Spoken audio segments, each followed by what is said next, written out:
Kejuaraan bulu tangkis Piala Gubernur PBSI Sulsel dibuka Kamis pagi. Ketua PBSI Sulawesi Selatan Devo Kadafi berharap turnamen tersebut bisa melahirkan para pemain bulu tangkis yang berkualitas.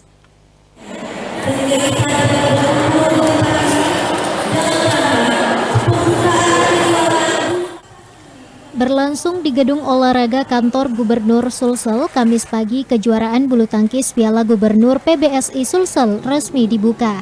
Pembukaan turnamen ini dihadiri langsung oleh Ketua PBSI Sulsel, Devo Kadafi, perwakilan Gubernur dan Kadispora Sulsel.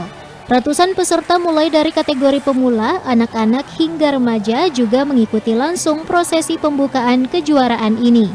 Piala Gubernur ini baru pertama kali digelar oleh PBSI Sulsel dan merupakan ajang seleksi untuk para atlet yang nantinya akan mewakili Sulawesi Selatan di Piala Presiden Agustus mendatang.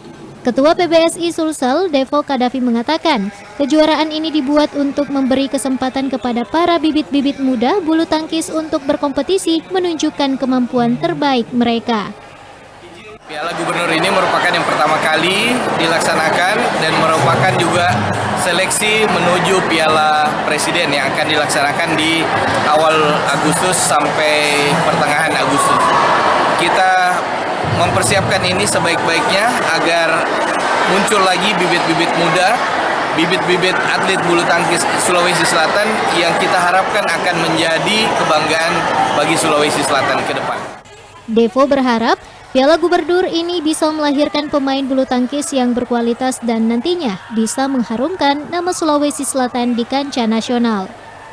Kejuaraan ini rencananya akan digelar rutin setiap tahun dengan tujuan bisa menjadi barometer untuk pembinaan bulu tangkis di semua kelompok usia di Sulawesi Selatan.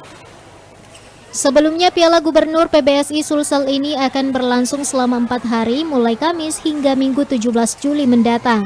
Wahyu Saputra, Celebes TV.